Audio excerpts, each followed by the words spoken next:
Okay, میں یہ بھی پڑھوں گی قرآن سائنس اور تخلیق انسانی اینیویز سایہ صوفیہ نام. So again it's 15th of July 2020. So یہ امجد چودھری کا لکھا ہوا کالم ہے. ترک قوم ایک زمانے سے آیا صوفیہ کے مسجد بننے کی منتظر رہی ہے. مہینے اور سال گزر گئے. تم آج بھی اشک بار ہو، تم اس غم سے بہت دل برداشتہ ہو. جان لو تم فتح کی علامت ہو. آیا صوفیہ، ہم جانتے ہیں کہ تمہارا زخم گہرا ہے، بہت گہرا. ہمیں اداس اور بے جان دیکھ رہی ہو، مگر دلوں میں تمہاری جگہ وہی ہے. اسے 89 سال کی حسرت کہیں یا ہمیشہ کی آرزو، ہم اب تم سے صرف مسجد کی حیثیت سے لے کے رہیں گے. فتح کی علامت، عظیم آباء و اجداد کی امانت، عالم اسلام کا قلعہ آیا صوفیہ بیڑیوں سے آزاد ہو رہی ہے. اے مبارک آیا صوفیہ، کھول دروازے کہ ہم حاضر ہیں. اے آیا صوفیہ، وہ برا وقت اب ختم ہوا جب تیرے دروازے کھولنے کے لیے ٹکٹ لینے کی ضرورت ہوتی تھی. اب تو وضو سے ہی تیرے دروازے کھلیں گے. تو مجھے اپنے گوشائے عافیت میں لے گی. کسی نے کیا خوبصورت تصویر کھینچی ہے اس فیصلے کی، جو استنبول اور ترکی ہی نہیں، پوری امت مسلمہ کی قسمت بدلنے کی نوید بن کر آیا ہے، جس کے اثرات مسلمان تو شاید ابھی پوری طرح سمجھ نہیں پا رہے، لیکن جنہیں سمجھنا ہے وہ سمجھ رہے ہیں. انہیں نظر آ رہا ہے کہ 1 صدی کی سازشوں کے بعد انہوں نے مسلمانوں کی طاقت کے مرکز خلافت عثمانیہ کا خاتمہ کیا تھا، انہیں بے سہارا اور یتیم کیا تھا. کرنل لارنس آف عربیہ جیسی سازشوں کے ذریعے انہیں عرب اور ترک میں تقسیم کر کے آبس میں دست و گریبان کر دیا تھا. ان کا قبلہ اول ان سے چھین لیا تھا. ترکوں کی نئی نسل کے ایک حصے کو جمہوریت اور آزادی اظہار جیسے لچھے دار نعروں کے پیچھے لگا کر ان پر مصطفیٰ کمال اتاترک جیسا اسلام دشمن مسلط کر دیا تھا، جو لارنس آف عربیہ جیسا مشکوک کردار تھا، جس کے بارے میں کہا جاتا ہے کہ اس کا خاندان یہودی تھا اور انہوں نے کرنل لارنس کی طرح اپنا اصلی دن چھپایا ہوا تھا، تاکہ جس طرح کرنل لارنس عربوں کو دھوکہ دے رہا تھا، اسی طرح مصطفیٰ کمال کا خاندان خلافت عثمانیہ کو دھوکہ دے سکے، اس میں بڑے عہدوں تک پہنچ سکے.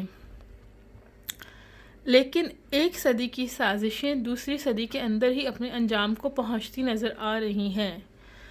رجب طیب اردگان کی صورت میں نیا سلطان عبدالحمید ابھر کر سامنے آ گیا ہے، جس کا دل اسلام کی روشنی سے پوری طرح منور ہے، جس نے بچپن میں ہی سینے میں قرآن پاک محفوظ کر لیا تھا، جو سلطان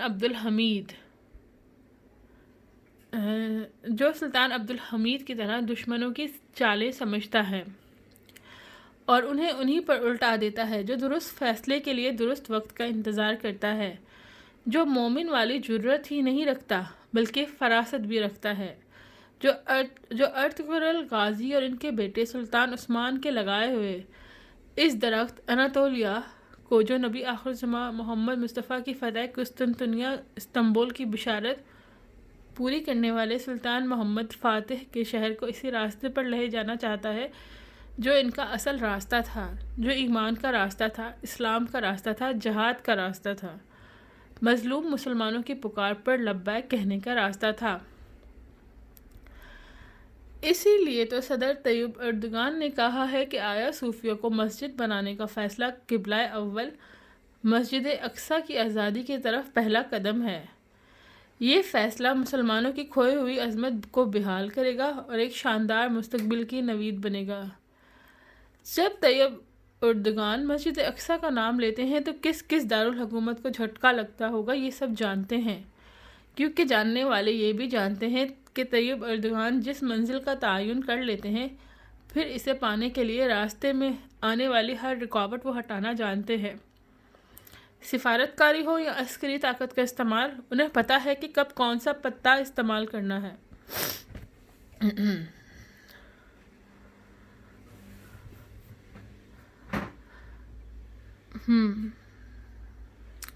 وہ دشمنوں کی نفس پر بھی ہاتھ رکھتے ہیں. وہ یہ جانتے ہیں کہ غیر مسلم طاقتیں مسلمانوں کی دوست نہیں بلکہ ان کا تعلق مفاد کا ہوتا ہے. اس لیے وہ بھی کسی کو مستقل دوست نہیں بناتے بلکہ ان طاقتوں کے مفادات کو سمجھتے ہوئے اپنے لیے راستے نکال لیتے ہیں. شام میں وہ روس کے ساتھ ہیں تو لیبیا میں اسے آنکھیں دکھانے سے بھی گریز نہیں کرتے. وہاں وہ امریکہ کے ساتھ ہاتھ ملانے سے بھی نہیں چوکتے. دباؤ میں آنا تو انہوں نے سیکھا ہی نہیں. آیا صوفیہ کے معاملے پر پورا مغرب اور روس ان پر دباؤ ڈالتا رہا. مطالبات کے ساتھ انتباہ بھی کیے جاتے رہے. پابندیوں کی بھی باتیں ہوئیں لیکن طیب اردوغان نے وہی کیا جو انہیں کرنا چاہیے تھا. انہوں نے عالمی طاقتوں کو نہیں اپنے عوام کی خواہشات کا احترام کیا. سلطان محمد فاتح کے فتح کردہ شہر کو آیا صوفیہ مسجد کی صورت میں اس کی روح لوٹا دی. دنیا کو یہ پیغام دے دیا کہ ترکی اب کسی مشکوک پس منظر کے حامل اتاترک نہیں بلکہ سلطان فاتح کے نظریات پر چلے گا. آیا صوفیہ فتح استنبول کی سب سے بڑی نشانی ہے جہاں فاتح سلطان محمد نے پہلی نماز جمعہ ادا کی تھی اور اسے فتح کی علامت کے طور پر مسجد میں تبدیل کیا گیا تھا. اب یہ علامت واپس بحال ہو گئی ہے. شاید کم لوگوں نے اسے نوٹ کیا ہوگا کہ طیب اردوغان نے اس فیصلے کے بعد اپنے بیان میں پہلی بار کمال اتاترک کا نام لیے بغیر اس پر تنقید کی. انہوں نے جب یہ کہا کہ 1934 میں آیا صوفیہ کی مسجد سے عجائب گھر میں تبدیلی کے فیصلے نے ملت کو آزردہ کیا، اس مقام کا اپنی اصل شناخت کی طرف سے واپس پلٹنا ضروری تھا، تو دراصل وہ اتاترک سے برات کا اظہار کر رہی ہیں. یہ کوئی معمولی بات نہیں کیونکہ کمال اتاترک اور اس کے کمالزم کو خود ساختہ آئین بنا کر ترکی میں ایسا ہی تحفظ دیا گیا ہے جیسے یورپ میں یہودیوں کو دیا گیا تھا. کمال اتاترک پر تنقید کرنا ترکی میں سنگین جرم ہے لیکن صدر اردوغان کے بیان سے اشارہ ملتا ہے کہ اب وہ بتدریج کمالزم کو چیلنج کرنے کی طرف جائیں گے اور سازشی طاقتوں کی جانب سے ترک قوم کے گلے میں ڈالا ہوا یہ طوق جلد یا بدیر اتار پھینکیں گے. اس کے لیے وہ برسوں سے اپنی قوم کی تربیت کر رہے ہیں. خلافت عثمانیہ کے بانی سلطان عثمان کے والد کی زندگی پر بنی تاریخی سیریل ارطغرل ہو یا سلطان عبدالحمید کی زندگی پر بنا ڈرامہ، ان سب کا اصل مقصد ترک قوم کو ان کی اصل کی طرف لوٹانا تھا. ان میں یہ احساس پیدا کرنا تھا کہ ان کے اجداد کیا تھے، وہ اسلام سے کس طرح محبت کرتے تھے، اور انہیں یہ بھی بتانا تھا کہ کس طرح انہیں اپنے راستے سے بھٹکانے کے لیے سازشیں کی گئی تھیں. سلطان عبدالحمید کی زندگی پر بنی سیریل انہی سازشوں کی عکاسی کرتی ہے. اگر کسی کو دنیا میں گزشتہ ایک صدی سے نافذ ورلڈ آرڈر کو سمجھنا ہو تو اسے یہ سیریز ضرور دیکھنی چاہیے جو اب TRT اپنے یوٹیوب چینل پر اردو سب ٹائٹل کے ساتھ اپلوڈ کر رہا ہے. آپ کو پتہ چل جائے گا کس طرح مسلمانوں کو جمہوریت اور آزادیوں کے نام پر اسیر بنایا گیا، کس طرح ان میں اختلافات کے بیج بول گئے، کیسی کیسی سازشیں ہوئیں، کس طرح پوری دنیا پر قبضے کے لیے، دنیا کے وسائل پر قبضے کے لیے عالمی مالیاتی ادارے کھڑے کیے گئے، کس طرح روشن خیالی کے نام پر مسلمانوں کو ان کے دین اور روایات سے دور کیا گیا. ہاں، لیکن اب وقت پلٹ رہا ہے. اب آیا صوفیہ ہی نہیں، مسلمانوں کے لیے دیگر دروازے بھی بتدریج کھلنے جا رہے ہیں. مسلمانوں نے اپنی عظمت جس سرزمین سے کھوئی تھی وہی سرزمین اب عظمت کی بحالی کی علامت کے طور پر بھی ابھر رہی ہے. اہل مغرب نے یوں ہی تو ترک صدر کو کئی برس قبل سے سلطان طیب اردوغان کے طور پر لکھنا شروع نہیں کیا تھا. وہ دیکھ رہے تھے کہ خدا کا یہ بندہ کن صلاحیتوں کا مالک ہے، کس راستے پہ چل رہا ہے. پھر انہوں نے اس کا راستہ روکنے کی کوششیں بھی کی. جمہوریت کے نام پر داؤ نہ چل پایا تو فوجی بغاوت کی چال بھی چل دی. لیکن وہ یہ بھول گئے کہ ہمارے رب نے ہم سے قرآن میں ایک وعدہ کر رکھا ہے، اور وہ یہ وعدہ ہے کہ جب تک ہم اپنے رب کے راستے پر اخلاص کے ساتھ چلیں گے وہ دشمنوں کی ہر چال کو ان پر ہی الٹتا رہے گا.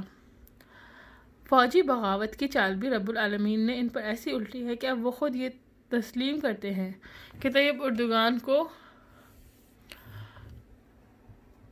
اس چال نے ایک نئی طاقت فراہم کر دی ہے، وہ پہلے سے زیادہ تیزی سے اپنی منزل کی طرف بڑھ رہے ہیں۔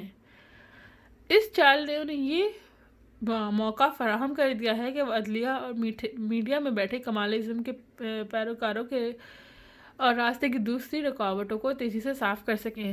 اور ہاں، آخر میں رومن کیتھولک کے روحانی پیشوا پوپ فرانسس کا آیا صوفیہ پر رد عمل بھی سنتے جائیں، جو بہت گہرائی لیے ہوئے ہے۔ پوپ فرانسس نے کہا ہے کہ کیتھولک چرچ آج بحر اور گہرائی کا عالمی دن منا رہا ہے، اور یہ دن مجھے میری سوچوں سمیت بہت دور استنبول لے گیا ہے۔ میں سینٹ صوفیہ کے بارے میں سوچ رہا ہوں، وہ مجھے شدید تکلیف پہنچی ہے، لیکن ان کو کوئی تکلیف نہیں پہنچی کہ 70 سال سے اتنے زیادہ لوگ جو ہیں وہ قتل ہو رہے ہیں فلسطین میں، اس پہ کسی کو تکلیف نہیں ہوتی۔